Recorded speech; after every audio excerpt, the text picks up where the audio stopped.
जिला प्रशासन सामान्य मनोर में आदाब और नमस्कार। न्यूज 18 के प्रोग्राम सेहत आपकी में आप सबका खैर मकदम है, स्वागत है। मैं हूं आपका मेजबान समीर भट्ट। जैसे कि आप सबको पता ही है कि सेहत आपकी प्रोग्राम जो एक डॉक्टर्स प्रोग्राम है, इसके तहत हम हर हफ्ते किसी नए डॉक्टर से आपकी मुलाकात करवाते हैं। वो हम हमारे साथ बात करते हैं और जो मुख्तलिफ बीमारियां हैं वो किस तरह से नमूदार होती है, उसके रीजंस क्या है, उनका इलाज कैसे किया जा सकता है, उसके बारे में टिप्स देते हैं, सजेशंस देते हैं किस तरह से उसका इलाज किया जाए और आगे क्या क्या प्रिकॉशंस लिए जाए ताकि जो ये बीमारी है उस पर्टिकुलर बीमारी के मतलब वो जो बात करते हैं कि किस तरह से उसको आगे कंटेन किया जाए। इसी कड़ी में आज हमने हमारे साथ बात करेंगे डॉक्टर सतवीर सिंह। ये जॉइंट रिप्लेसमेंट सर्जन है और स्पोर्ट इंजरी जो स्पेशलिस्ट है। ये सेहत आपकी प्रोग्राम में आज आपने हमें मौका दिया और आपने अपना कीमती वक्त निकाल के हमारे साथ आप बात करने के लिए राजी हुए। हड्डियों के मतलब जो रिप्लेसमेंट्स हैं उसके बारे में जानेंगे। सबसे पहले हम स्पोर्ट इंजरी पे ही जाऊंगा। ये क्या है, इस पे इसको ये इसके टाइप्स क्या क्या हैं और इसके रीजंस क्या होते हैं और किस तरह से इसका इलाज किया जाए। देखिए, आजकल जो कि हमारी जो जनरेशन है लेजर स्पोर्ट में ज्यादा जा रही है। जैसे जो प्रोफेशनली नहीं खेल रहे हैं लेकिन कभी सैटरडे संडे खेल लिया या किसी फंक्शन में गए वहां कुछ खेल लिया, उसमें इंजरीज होने के खतरे, स्पोर्ट्स इंजरीज होने के खतरे ज्यादा रहते हैं। जी जी। उसमें चाहे आप उस चीज के लिए प्रिपेयर नहीं है और वो गेम खेल रहे हैं, आप उसके लिए ट्रेन नहीं है और वो अचानक खेलना शुरू कर देते हैं, उसमें कई बारी हमारे नी के अराउंड, शोल्डर के अराउंड या एंकल के अराउंड इंजरीज होती हैं जिनको हम स्पोर्ट्स इंजरीज कहते हैं, जिसमें एसीएल बहुत कॉमन इंजरी है, ऐसे ही पीसीएल है या मेनिस्कस टेयर होना नी के अंदर जिसको गद्दी का फटना भी बोलते हैं, वो हो गया। शोल्डर में डिसलोकेशंस हो गई या फिर रोटेटर कफ इंजरीज हो गई। ऐसे जो इंजरीज होती हैं जो बेसिकली स्पोर्ट्स खेलते हुए लगती हैं, उनकी इंजरीज को हम स्पोर्ट्स इंजरीज कहते हैं। जनरली ये पहले स्पोर्ट्स पर्सन्स में पाया जाता था जो प्रोफेशनली खेल रहे हैं, लेकिन आजकल क्योंकि पेशेंट्स जो या हमारी जो जनरेशन है लेजर स्पोर्ट्स की तरफ भी है ज्यादा, तो उनमें भी काफी कॉमन है ये इंजरीज। तो ये आपने कहा कि जो खेल कूद करते हैं उसमें तो टाइप्स क्या क्या है, कौन कौन सी इंजरीज होती है और इसका इलाज कैसे होता है? देखिए, टाइप्स इसमें बहुत सारी हैं। जैसे मैंने बताया आपको, लिगामेंट इंजरीज होती हैं इसमें, जैसे जिसमें एसीएल पीसीएल आ गया। फिर इस तरह मेनिस्कल इंजरीज होती हैं जिसमें मीडियल मेनिस्कस, लैटरल मेनिस्कस की इंजरीज हो गई। ऐसे ही शोल्डर में हमारे जो लैब्रम टेयर्स होते हैं, ये चीजें हो गई। स्पोर्ट्स इंजरीज तो कई लोगों को जैसे स्ट्रेस फ्रैक्चर्स होते हैं, चाहे टीबिया के हों चाहे बैक के हों, जो प्रोफेशनल स्पोर्ट्स हैं उनमें बहुत कॉमन है। ऐसे ही हमारे एंकल्स में एटीएफएल जो एक लिगामेंट है उसकी इंजरीज कॉमन होती हैं। तो इनका जो आजकल जो इलाज है, पहले देखा जाता है क्लिनिकली कैसा है, कितना ग्रेड का टेयर है। अगर कंजर्वेटिव मतलब यानी कि रेस्ट से और एक्सरसाइज से ठीक हो सकता है तो पहले वही ट्राई किया जाता है। उसके बाद जो सर्जरीज, जिनमें सर्जरीज की जरूरत है, तो आजकल आर्थ्रोस्कोपिक यानी दूरबीन के तहत सर्जरी होती है, जिसको हम की होल सर्जरी भी कहते हैं। छोटे छोटे छेदों से सर्जरी होती है। उससे क्या है कि रिहेबिलिटेशन ज्यादा जल्दी हो जाती है, पेशेंट वापस अपनी डे टू डे लाइफ में वापस आ सकता है। अगर वो काम कर रहे हैं तो काम में जा सकते हैं, स्पोर्ट्स पर्सन स्पोर्ट्स में वापस जल्दी जा सकते हैं। तो सारी जो आजकल जो टेक्नोलॉजी है वो चेंज हुई है टू की होल सर्जरीज या आर्थ्रोस्कोपिक सर्जरीज, जिसमें हम सारे एसीएल, शोल्डर इंजरीज, नी इंजरीज या एंकल इंजरीज सारे आर्थ्रोस्कोपिकली रिपेयर करते हैं। जो ये आर्थ्रोस्कोपिक जो सर्जरी है, ये नया है जम्मू में, इसमें और इसका क्या फायदा होता है, किस तरह से ये करते हैं? देखिए, एज ए होल ऑर्थोपेडिक्स में आर्थ्रोस्कोपिक सर्जरीज अब इतनी नई नहीं है, ठीक है, इसको काफी टाइम हो गया, लेकिन पहले ज्यादा नहीं होती थी, अब ज्यादा होने लगी हैं। इसमें जो है दूरबीन का इस्तेमाल किया जाता है, जिसको हमारी भाषा में आर्थ्रोस्कोप कहा जाता है। वो छोटा दूरबीन है जो नी में से या शोल्डर में से एक छेद में से अंदर जाएगा और दूसरे छेद से इंस्ट्रूमेंट जाता है जो कि लिगामेंट को रिपेयर करने में या रिकंस्ट्रक्ट करने में हेल्प करता है। तो सारी की सारी जो सर्जरी है वो छोटे छोटे 2 या 3 छेद से होती है। इससे फायदा यह है कि पेशेंट जो है अगले दिन डिस्चार्ज हो सकता है, या कई जगहों पे हम उसी दिन डिस्चार्ज करते हैं पेशेंट को और वो अगले दिन से ही अपनी एक्सरसाइज वगैरह चलना फिरना शुरू कर सकता है। ठीक है, तो पेन जो है उसका डिक्रीज होता है और रिहेबिलिटेशन फास्ट होती है। अक्सर ये देखा जाता है कि जब किसी की इंजरी होती है तो वो कोशिश ये होती है कि देसी इलाज किया जाए, तो आपको लगता है कि देसी इलाज की जगह किसी डॉक्टर के पास जाना ही बेहतर है? अभी भी जगहें हैं जहाँ पे डॉक्टर्स नहीं इजीली मिलते हैं मरीजों को, तो उनके पास और कोई ऑप्शन नहीं है। जो वहाँ ट्रेडिशनल बोन सेटर्स हैं या जो भी मालिश वाले हैं या पहलवान लोग हैं, उनके पास अभी भी लोग जाते हैं। लेकिन क्योंकि अब अवेलेबिलिटी डॉक्टर्स की अच्छी है, इंक्रीज हो रही है, तो मेरे हिसाब से तो जो पेशेंट है उसको डॉक्टर साहब कोई भी हो उनके एरिया में जो पास हो, पहले उन्हीं से मिलना चाहिए और उनसे ट्रीटमेंट लें, ताकि जो मिस हो सकती है इंजरीज या जो बिगड़ सकती है उनसे बचा जाए। अक्सर कहते हैं कि जब भी किसी की इंजरी, शोल्डर इंजरी या किसी सपोर्ट रिलेटेड इंजरी, कोई भी इंजरी होती है तो सर्दी की वजह से उसको बहुत पेन होती है, तो सर्दी से तो यहाँ पे क्या क्या प्रिकॉशंस लेने पड़ेंगे जब भी कोई स्पोर्ट्स ऐसी इंजरीज होती है? देखिए एज सच जो है कोई भी मतलब किसी भी एरिया में जब सर्दी होती है थोड़ी, तो बॉडी जो है स्टिफ होने की तरफ, ठंड की वजह से थोड़ी स्टिफ होती है, जिसकी वजह से मस्कुलर पेन जितने भी हैं वो इंक्रीज होते हैं। तो हमारे साइड में भी, हमारे इस रीजन में भी वही वजह हैं, और उसमें भी हमें यही है कि जब भी जो पर्सन रिहेबिलिटेट कर रहे हैं, जो अपनी एक्सरसाइजेज शुरू कर रहे हैं, तो they have to keep on stretching करते रहें या अपनी एक्सरसाइजेज जो है डे बाय डे करते रहें, ताकि इस चीज से वो बचें। बाकी इंजरीज में जो ठंड का जो है महत्व वो हर जगह पे सेम है, वो जनरली जॉइंट स्टिफनेस या मसल स्टिफनेस की तरफ ज्यादा होता है, तो उस एरिया को थोड़ा गर्म रखें और एक्सरसाइज करते रहें, उसी से जाए बचा जा सकता है। सर्जरी आप करते हैं जब अगर ज्यादा प्रॉब्लम हो गई है तो क्या क्या सर्जरी होती है? देखिए जैसे मैं बताया कि हर एक अलग टाइप के लिगामेंट की अलग अलग सर्जरीज हैं। जैसे एसीएल अगर टियर है उसके लिए अलग अलग है, पहले ओपन होती थी, अब आर्थ्रोस्कोपिक में भी बहुत सारी हैं अंदर। कौन कौन सी है? आर्थ्रोस्कोपिक में जैसे आजकल एक कन्वेंशनल है, एक ऑल इनसाइड है, ठीक है जी, तो दोनों ही हम करते हैं, जहां जिसकी जरूरत है वो करते हैं। दूसरा अगर रिवीजन है उसमें हम एलईटी जो एक प्रोसीजर होता है एक्स्ट्रा आर्टिकुलर टेनोडेसिस का, वो भी ऐड करते हैं, ठीक है। ऐसे पीसीएल में जो है अलग अलग है, एक कन्वेंशनल सर्जरी है, एक डबल बंडल रिपेयर है, तो हम दोनों ही करते हैं। तो वैसे ये जो एटीएफएल में आ गया, इंटरनल ब्रेस यूज होता है एटीएफएल इंजरीज में, तो वो भी हम यूज कर रहे हैं, ठीक है ना जी।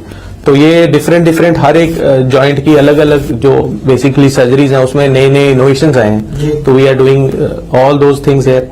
जैसे हमारा बैंकाट, ये शोल्डर बार बार निकलना है, इसके लिए हम आर्थ्रोस्कोपिक बैंकाट रिपेयर कर रहे हैं, तो वो दूरबीन से ही हो रहा है। इसमें ऐसे ही जिनका बहुत बारी निकल जाता है और हड्डी जो है काफी घिस जाती है, तो उसमें हम लटारजट एक सर्जरी है, वो लटारजट भी करते हैं इधर, ठीक है ना। तो ये डिफरेंट अलग अलग हैं जो नई नई हम चीजें कर रहे हैं यहाँ पे। ऐसा नहीं है कि अभी शुरू हुई है, काफी टाइम से शुरू हुई है, लेकिन मैं क्योंकि यहाँ पे काफी 1.5 साल से यहाँ हूँ, तो we are doing all the surgeries. अगर कोई इंजरी होती है उसका सिंपल प्रोसेस क्या है इलाज का और कॉम्प्लेक्स प्रोसेस क्या है? बेसिकली तो ऐसा कुछ है नहीं इलाज में कि सिंपल है और कॉम्प्लेक्स है।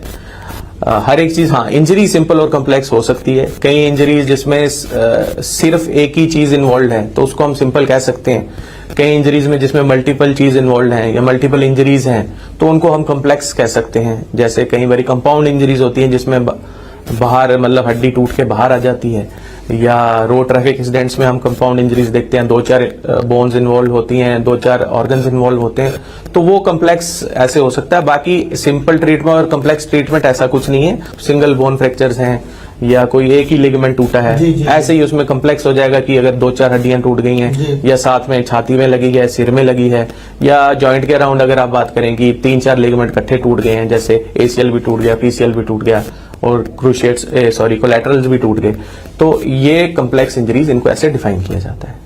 तो ये एक और मिथ है कि जो इंजरी जैसी किसी की हो गई तो फिर उसका इलाज जो है, लेकिन ये भी होता है कि बहुत लॉन्ग प्रोसेस है। और एक नोशन ये भी दिया जाता है कि जितनी एज है उस एज तक तो ये पेन रहेगी, क्या इसमें कोई सच्चाई है? एज सच ऐसा नहीं है। अगर अच्छे से किया गया प्रोसीजर हो तो उसका अपना एक टाइम पीरियड है, उसकी अपनी रिहेबिलिटेशन है। जैसे अगर हम एक कॉमन एग्जांपल ले लें, एसीएल की ही ले लें, तो हम एसीएल वाला जो हमारा मरीज है 3 मंथ्स में हम उसको बैक टू रनिंग वापस डाल देते हैं, और जो पेन है उसकी वो डे बाय डे कम होती जाती है। नेक्स्ट डे से हम उसे वॉकिंग तो अलाउड कर देते हैं, लेकिन जैसे रनिंग हम एक बेंचमार्क लेके चलते हैं, अगर कोई एथलीट है तो उसको रन करना है, तो रन हम 3 मंथ्स पे उसको 3 to 4 मंथ्स देते हैं। स्पोर्ट्स में वापस आने के लिए 6 महीने लगते हैं, उसे 6 से 8 महीने, डिपेंडिंग की स्पोर्ट कौन सी खेलता है वो। जी। तो ये उसकी रिहेबिलिटेशन है। और पहले या अभी भी नोशन है कि एक बार ये हड्डी में लगी जी तो दर्द नहीं जाता है। जी, बिल्कुल। ऐसा नहीं है जी, बिल्कुल। अगर अच्छी हड्डी अच्छे से जुड़ रही है, अच्छे से जुड़ी है, और आप उसके अराउंड जो मसल्स हैं उनको अच्छे से स्ट्रेंथन कर रहे हैं, ये हम मिस कर जाते हैं कि जी हड्डी जुड़ गई, डॉक्टर ने या कोई फ्रैक्चर जोड़ दिया तो वो जुड़ गया। उसके साथ हड्डी टूटने के साथ मसल्स वीक होती हैं काफी, उन मसल्स को रिहेबिलिटेट करके वापस डेवलप करना बहुत जरूरी है। अगर वो एक बारी हो जाए तो उसके बाद मेरे हिसाब से दर्द जो है लंबा नहीं रहता है। अच्छा, ये मतलब इसमें कुछ केयर रखना है तो उस हाँ जी बिल्कुल। अगर देखें सम एग्जांपल है, ये हमारा जो टांग है या टीबिया जिसको हम बोलते हैं, इसका फ्रैक्चर है, तो अगर इसके फ्रैक्चर को हमने नेल से या किसी चीज से जोड़ दिया है, वो ऐसा नहीं है कि वो हमने ऑपरेशन कर दिया और पेशेंट ठीक हो गया। उसके बाद उसकी रिहेबिलिटेशन है, उसके मसल्स हैं नी के अराउंड, क्वाड्रिसेप्स है, इनको आपको स्ट्रेंथन करना है। एक बारी जब आप चलने लायक हो गए, आप एक्सरसाइज करने लायक हो गए, तो एक्सरसाइज करनी बहुत जरूरी है। अगर आप अपने मसल्स को, जॉइंट्स के अराउंड जो मसल्स हैं उनको स्ट्रेंथन करेंगे तो ये लंबे दौर पे आपको तंग नहीं करेंगे। डॉक्टर साहब, क्योंकि आप अच्छा बोल रहे हैं और आज पहले हमने इंजरीज की बात है, जॉइंट जो दूसरा सेगमेंट है उसमें हम जॉइंट रिप्लेसमेंट के बारे में बात करेंगे। एक छोटा सा ब्रेक लेना है, एक छोटा सा ब्रेक लेते हैं और ब्रेक के बाद डॉक्टर सतवीर सिंह साहब से जो गुफ्तगू है वो जारी रहेगी। ब्रेक के बाद आप सबका फिर एक बार स्वागत है, खैर मकदम है। हमारे साथ हैं डॉक्टर सतवीर सिंह साहब, ये जॉइंट रिप्लेसमेंट सर्जन है और स्पोर्ट इंजरी स्पेशलिस्ट है। पहले सेगमेंट में हमने बात की थी इंजरीज के बाद में, जो स्पोर्ट रिलेटेड इंजरीज हैं। अब जो नया दूसरा सेगमेंट है इसमें हम जॉइंट रिप्लेसमेंट की बात करते हैं। डॉक्टर साहब, जॉइंट रिप्लेसमेंट जो है, जॉइंट जो रिप्लेसमेंट है, इसके टाइप्स क्या क्या हैं? ये प्रॉब्लम कहाँ से शुरू होती है जिसके बाद आपको सर्जरीज करनी पड़ती है? क्या मेन क्या रीजंस रहते हैं और क्या क्या प्रॉब्लम्स रहती है? देखिए, जॉइंट रिप्लेसमेंट जो है, जो नाम से ही पता चलता है कि इसमें जॉइंट को रिप्लेस किया जा रहा है। ऐसा नाम कहा जाए तो बिल्कुल ऐसा प्रोसीजर के साथ मैचिंग तो नहीं है। पूरा जॉइंट नहीं बदला जाता है, जो खराब एरिया है उसी को चेंज किया जाता है। तो इसमें खराब अब एरिया, मतलब जॉइंट खराब होने के बहुत सारे रीजंस हैं। सबसे कॉमन जो आजकल देखा जा रहा है वो डिजेनरेटिव है। उम्र के साथ धीरे धीरे हमारा जो घुटना है या हिप है या जो भी शोल्डर है वो खराब हो रहा है। उसको एक स्टेज पे, ऐसे स्टेज पे पहुंच गया जहां पे दवाई, एक्सरसाइज या किसी इंजेक्शन से वो वापस रिवर्स नहीं हो पा रहा है, या पेशेंट को उसमें अपनी डे टू डे एक्टिविटी में दिक्कत आ रही है, चलने में, वॉशरूम तक जाने में या बाकी काम करने में जो दिक्कत आ रही है, उसमें जब हमें जरूरत लगती है कि नहीं, तब उस जॉइंट को रिप्लेस कर दिया जाता है। उस जॉइंट रिप्लेसमेंट के कॉजेज जैसे मैंने बताया डिजेनरेटिव है, दूसरा ट्रॉमेटिक होता है। कई बार किसी को ऐसी चोट लगती है कि उनका जॉइंट काफी खराब हो जाता है और उनके दिनचर्या के काम है उनमें दिक्कत आती है, तो उसके लिए हम फिर जॉइंट रिप्लेसमेंट की जाती है। जॉइंट रिप्लेसमेंट के टाइप्स जो आप सवाल पूछा आपने, जॉइंट रिप्लेसमेंट्स के काफी टाइप्स हैं जी। कई पार्शियल रिप्लेसमेंट्स होती हैं, कई टोटल रिप्लेसमेंट्स होती हैं, कई सिर्फ एक जैसे मीडियल कंपार्टमेंट रिप्लेसमेंट हो गई या लैटरल कंपार्टमेंट, या फिर सिंपल पेटलोफिमोरल जो जॉइंट है उसको भी रिप्लेस किया जाता है। तो ये डिफरेंट टाइप्स की आगे रिप्लेसमेंट्स हैं। क्या क्या प्रिकॉशंस आप लेते हैं जब आप सर्जरीज करते हैं, रिप्लेसमेंट्स करते हैं? क्या क्या चीजें आप देखते हैं पेशेंट में जिसके बाद ही ये रिप्लेसमेंट का फैसला किया जाता है? देखिए, सबसे पहली चीज रिप्लेसमेंट का फैसला लेने से पहले पेशेंट की पूरी क्लिनिकल एग्जामिनेशन बहुत जरूरी है।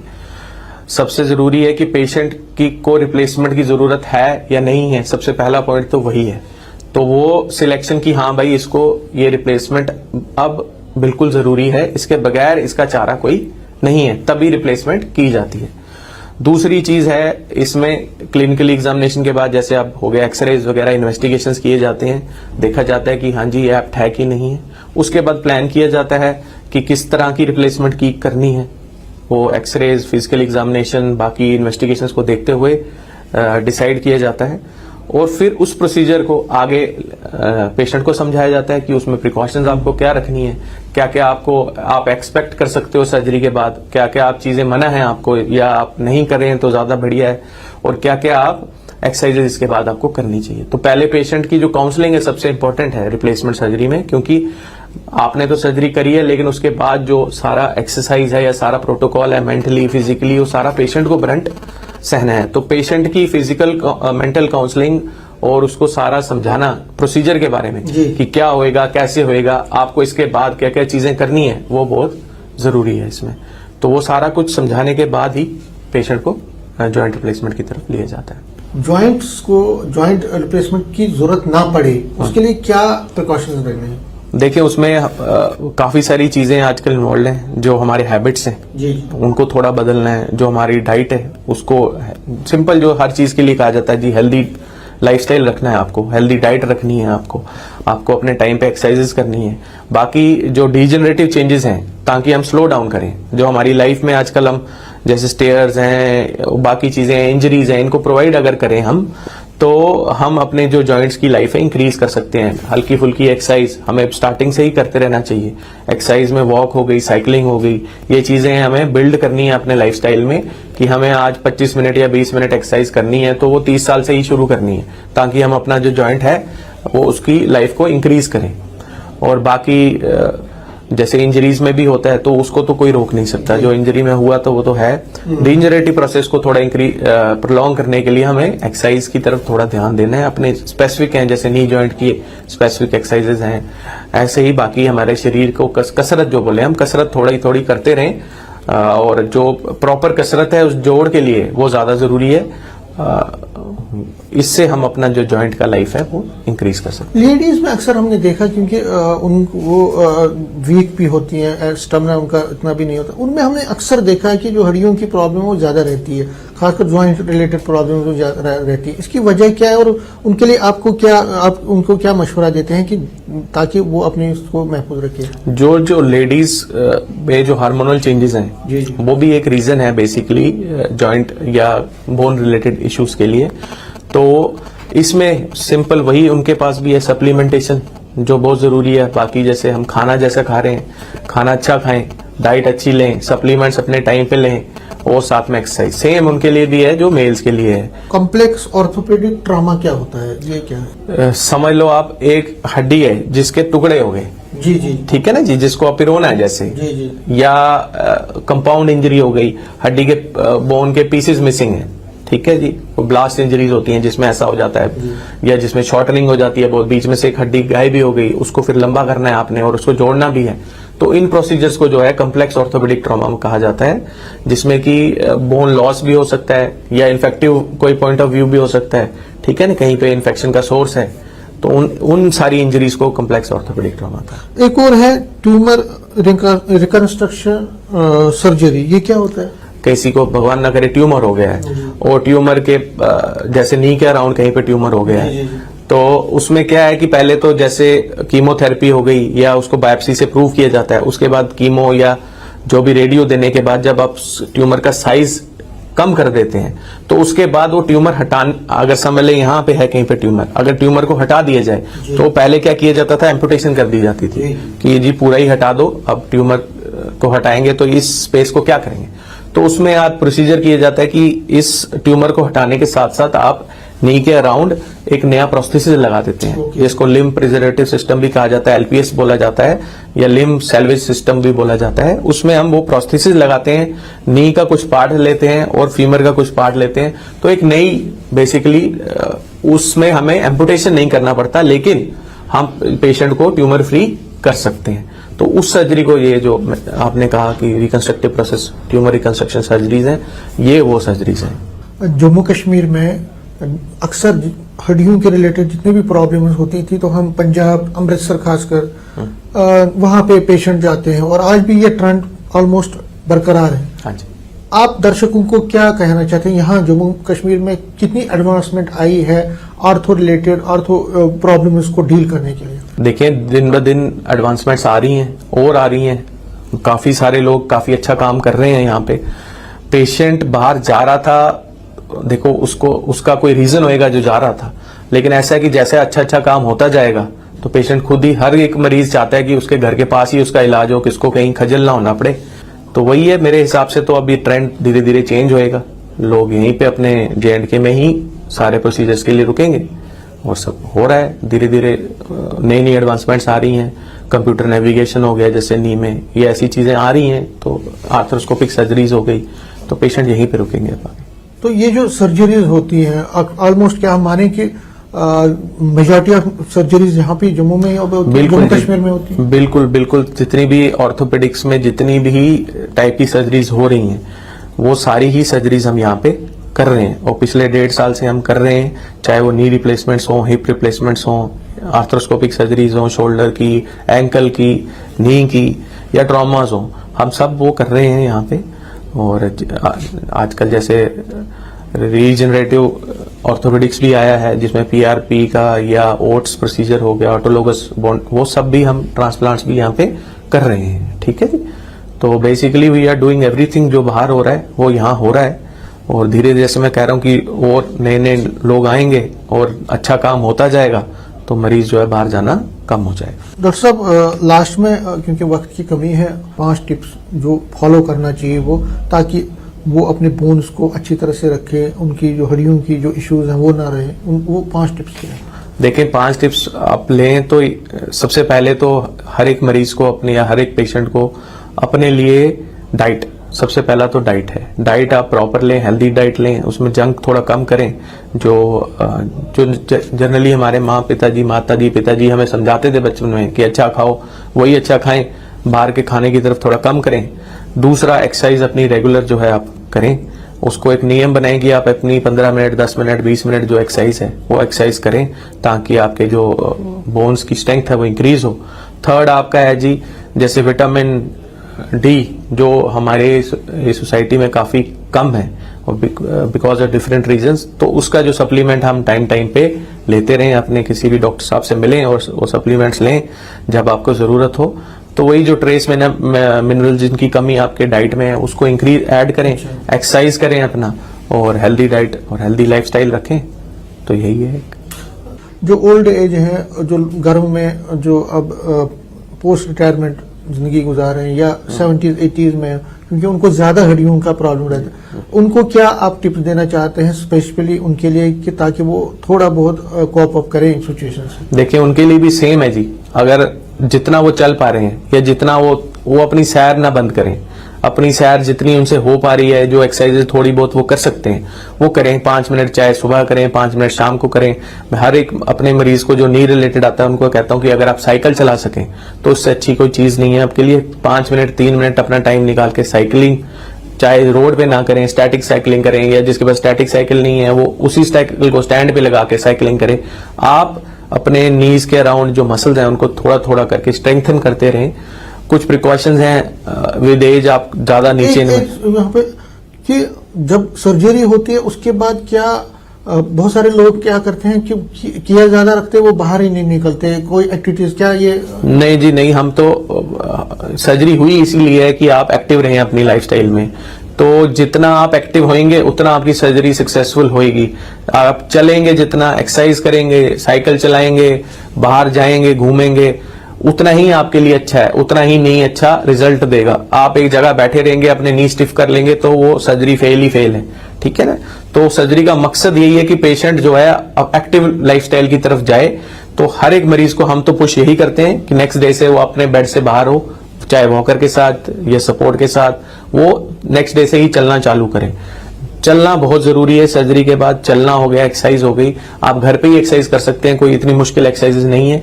एक्सरसाइजेस करिए, और जितना आप इसको यूज करेंगे उतना अच्छा है। कुछ प्रिकॉशंस हैं जो आपको लेनी है, जैसे हम मना करते हैं कि जमीन पे कम बैठना है, ठीक है, चौकड़ी ज्यादा नहीं मारनी है। इन चीजों से क्या कि जो नया घुटना है या नया नी है वो भी आस्ते आस्ते घिसता है, जैसे हमारा नॉर्मल नी घिसता है। उन चीजों को हम मना करते हैं। बाकी जो भी आपको बताया गया है करने के लिए, अगर आप वो फॉलो करेंगे तो वो ज्यादा से ज्यादा अच्छा है पेशेंट के लिए। तो बाहर उसका निकलना बहुत जरूरी है। डॉक्टर साहब, आपका बहुत बहुत धन्यवाद, आपने हमें ये मौका दिया। फिलहाल जो सेहत आपकी प्रोग्राम है, इसका जो टाइम है यहीं पे खत्म होता है, इसका वक्त आज यहीं पे खत्म होता है। सेहत आपकी प्रोग्राम के नए शुमारे में, नए प्रोग्राम में हम किसी नए डॉक्टर से आपकी मुलाकात करवाएंगे। तब तक मुझे और मेरी पूरी टीम को दीजिए इजाजत। आदाब, नमस्कार।